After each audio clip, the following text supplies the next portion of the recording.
What up, guys? The Bench Buddies are back with my NFL Week 12 power rankings. But before I get into it, subscribe to the channel to be entered into our giveaway. At 32 are the Panthers, staying here for, I think, the fifth straight week, and they just can't find ways to win games. Another tough loss to the Cowboys at home. Frank Wright kind of looking like he might not stick around after year one, but what's the big plan for this offseason? That's what the Panthers are, already getting into at this point, but maybe they'll get a few wins here, not let the Bears get the number one pick. 31 are the Patriots, and this team really doesn't know where they are heading. It's their worst start through 10 games since 2000.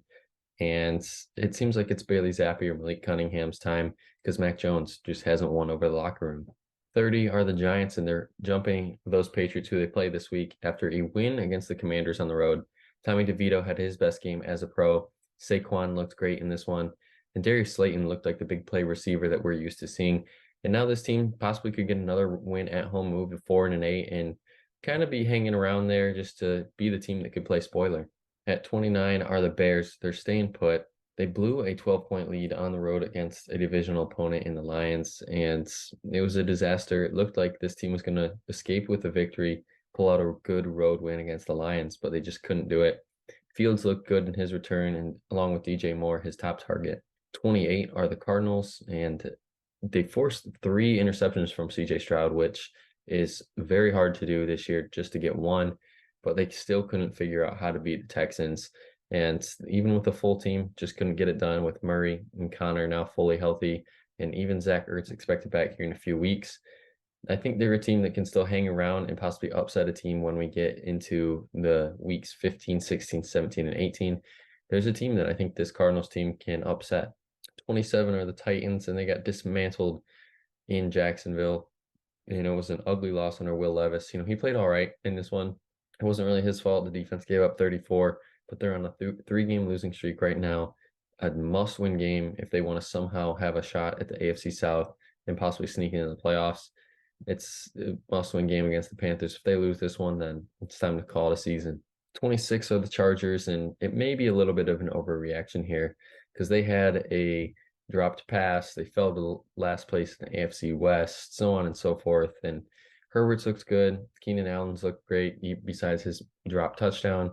But they have Baltimore this week in a very tough game. And then after that, they have the Patriots, Broncos, and the Raiders. All three of those are very winnable games, possibly to get back to 300 if they lose this week.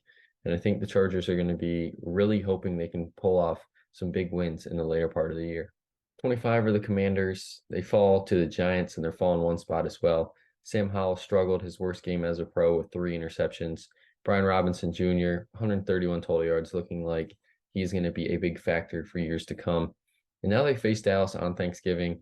Maybe they can go in there and cover a spread, but it's going to be a tough task for this team to win that game. 24 is Atlanta, out of the bye week. They're only one game out of the NFC South, and they need to beat the Saints this week to get back into first place, but it's all going to come on to Desmond Ridder. He has to be the leader. He got benched early, but now Heineke's out for pretty much the season. And if Ridder can come in and be a new guy and not have turnovers, the Falcons could possibly sneak into the playoffs. 23 are my Packers, beating the Chargers at home. And finally, they got a win at the end of the game, on the right side of it at least. Jordan Love throwing for over 300 yards for the first time in his career. Aaron Jones sprained his MCL, so he's out at least this Thursday against the Lions. After that is uncertain. But Jaden Reed and Romeo Doubs have emerged as wide receiver 1 and 2. And these two guys have been a great combo. I don't expect my Packers to go in there and beat the Lions, but I do expect it to be a close game. 22 are the Jets. Not really much to say here other than Zach Wilson finally got benched for Tim Boyle, which is very concerning. I thought it would be Trevor Siemian. I thought he would get the job, but they did not give it to him. And, that's going to be something to monitor moving forward. Dolphins on Black Friday, and the Jets' playoff chances are fading fast. 21 are the Raiders. They lost to those Dolphins, and it was a very winnable game, but they had 3 turnovers, 3 interceptions by Aiden O'Connell, who played pretty decent besides those 3 passes. And this Raiders team, it just seems they can still hang around and sneak into the AFC playoffs, but they have a tough task this week against Kansas City. And if they can upset the Chiefs, then I think the Raiders are jumping back into my top 16. At 20, I have Tampa Bay. They're falling one spot after losing to the Niners on the road. Brock Purdy dominated this defense, and that's the story come out of this game. The Bucks look to get back on track this week against the Colts. At 19, I have the Rams, and I'm moving them way back up here because Stafford played well in his return. Royce Freeman, had a decent showing in his last game as a starter. Now Kyren Williams back this week. Cooper Kupp's injury, possibly nothing. He might be playing this week, his ankle. This team snapped that 3-game losing streak with the win over the Seahawks, which is a great win at home. And if this team can beat Arizona in Arizona this week, get to 5-6, I think you're looking at a dangerous under 500 team when we head into the back end of the year. 18 are the Bengals, and this team at 500 right now isn't looking too good. Jake Browning going to be the guy from here on out. I mean, he still has all his weapons, Jamar, T. Higgins, Tyler Boyd, Joe Mixon, but this offense just isn't going to be the same without Burrow. So we're going to see the new look Bengals this week against the Steelers. 17 are the Saints, and they're coming out of the bye week, getting Atlanta, like I mentioned. If the Saints win this game, there's a good chance they could be 2 games up in the division. If they lose this one, they'll be tied for first. And they seem like the favorites. Derek Carr, who knows what's happening with him and his concussion protocol. But if not, they got Jameis Winston, and Jameis is a decent backup quarterback to have at this point right now. If they get that win, who knows what's going to happen here with Derek Carr and Jameson Williams going down the stretch. At 16, the Colts come in here, and they come out of the bye week looking to figure it out now with Gardner Minshew another week, knowing the system and as being the starter. And he's got to limit his turnovers if this team wants to win games, and it's a must-win game this week for both of these teams, the Colts and the Bucks. 15 are the Broncos, and this team at one point in week 4 was my 31st ranked team, as you can see in the graph. Now they are 15th, their highest ranking to date, and that's because they're on a 4-game winning streak, beating some good teams along the way. And the next 4, it doesn't get any easier for them. They have the Browns, Texans, Chargers, and the Lions, and if they go 2-2, they're sitting at 7-7 heading into week 16. I think the Broncos might be sneaking into a playoff berth. 14 are the Steelers, and they fall victim to the Matt Canada offense, and now he is officially gone, fired today. And it's because they've been outgained in total yards for the 10th straight game, meaning all 10 games this year. And I think it would do for a change. Mike Tomlin, all he wants to see is points on the board from the offensive side. So maybe Pickett's going to air it out more to Pickens, because Pickens and Deontay have been great wide receiver 1 and 2, but these guys just haven't been consistent. 13 are the Vikings. They end their 5-game losing streak with that tough loss to the Broncos. And, as the penalty did them in, whatnot, so on and so forth. And a game that you should have won, but didn't. And Justin Jefferson, though, on a positive note, is expected to play this week before the bye. Maybe not a full workload, but get him back in there, get him some action against the Bears. Then they have a bye, and then I expect him to be fully recovered by then. In the running game, we didn't know what to expect with Madison possibly being hurt, but Ty Chandler had a great game in this one as well. Same with Madison. But this team, I think, is going to rebound this week. 12 is Seattle. They fall out of my top 10 after losing to the Rams on a missed kick by Jason Myers. But now is the deepest and toughest part of their schedule. Niners twice, Dallas and Philly. And if they can go 2-2, stay 8-6 going into those last few weeks of the season, I think the Seahawks are nothing but a lock to make the playoffs. The Bills move up to 11 after dismantling the Jets at home. Finally, this team showed out, and even Diggs didn't really have to be involved in this one. It was more of James Cook and the Josh Allen show in this one. They get Philly on the road. It's going to be a great game. And the winner of that one, probably is going to be moving up if the Bills win that one. They'll be jumping back into the top 10 for sure. Eagles win, they'll stay where they are right now. At 10, I have Houston moving in the top 10 after another win. And this was a defensive win. They really put it together when it mattered most, as CJ Stroud struggled in this one with 3 interceptions. And they finally found a running back for this year, Devin Singletary. He's been great his last 2 games.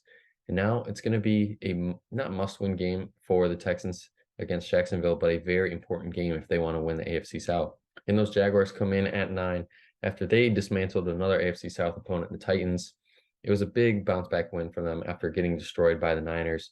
Trevor Lawrence played exceptional in this one, 4 total touchdowns. And Calvin Ridley finally had his breakout game, going for over 100 yards and 2 touchdowns. And maybe this is the game where he finally gets it going. At 8, I have the Miami Dolphins. They're staying put. It wasn't the prettiest performance, but a win is a win. Didn't have to do too much in this one. Mostert, 22 carries on the ground, 86 yards, didn't score a touchdown.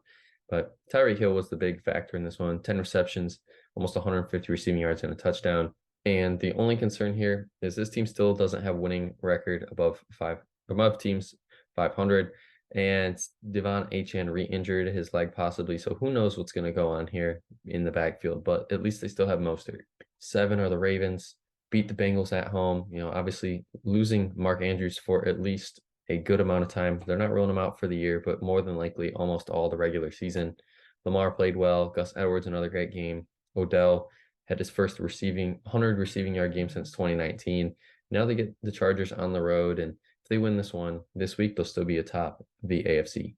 6 are the Browns, and I have them over the Ravens because they beat them. And this team, the defense especially, is looking great. DTR has to step up, though, and play some better games if they want to win this game this week against the Broncos. They can't rely on Jerome Ford in this one and the defense because the Broncos are hot right now. So the Browns offense is really going to have to figure things out here as we get going. Starting my top 5 are the Chiefs. This is their worst ranking to date here, along with the week 9 ranking. They're at 5 because they had 5 total drops, 3 on the final drives. Valdez-Scantling had a touchdown through his hands, and I couldn't drop him any more than this. And it was kind of hard for me to even put him at 5 just because of what happened in this game. They were in it till the end, and Mahomes wasn't his best game, but he made some really good throws, and just teammates couldn't capitalize on this one. And even that fumble late in the 4th by Kelsey in the red zone was costly. Cowboys move up 1 after a good 4th quarter performance, giving them their 7th win. Deron Bland had 4th pick 6 of the year. If he gets one more, it'll be the most in NFL history. And Dak Prescott, Tony Pollard, and CeeDee Lamb, they're finally all playing together at a great pace. These guys are the core 3, and once they're all clicking, they're going to be tough to stop. And this Thanksgiving, I expect a big day for these Cowboys. The Niners move to 3, and they get the Seahawks on Thanksgiving on the road in what will be a very big game for both of these teams. But the big story from this week is Brock Purdy being perfect with a perfect quarterback rating of 158.3. No one could stop him. Only 4 incompletions, over 300 yards passing, 3 touchdowns. And all 3 of those touchdowns went to McCaffrey, Ayuk, and Kittle. And you can see there that all 3 of them had a big day. Staying at 2 are the Lions, and I probably could have moved them down here a little bit, but I'm sticking with my gut here as they deserve to be number 2. They're playing exceptional football right now. That 12-point comeback just showed me that this team is very good. They didn't give up on this one, as the old Lions before the Dan Campbell era would have lost that game. Probably would have scored, but definitely wouldn't have got it back in time to have another chance. And that's exactly what the Lions did. They found ways to win. And so when you can find any way to win a game, that's when you know you're a legit team. And at 1, yet again, for the 4th straight week, are the Philadelphia Eagles. They're 9-1, only 1-loss team in the NFL. Go into Arrowhead, beat the Chiefs on the road. And this could possibly be another Super Bowl rematch between the Chiefs and the Eagles, but they get the Bills at home this week in another tough game. And it seems at this point, Jalen Hurts has, obviously been exceptional, but who's going to be the wide receiver 1 every game? Is it going to be Smith? Is it going to be Brown? Or is it even going to be Goddard when he returns in a few weeks here? But I expect the Eagles to take care of business this week. And that's going to be it for this week's video. Make sure you guys check back next week to see where your favorite team ranks. But until the next time, Bench Buddies are out.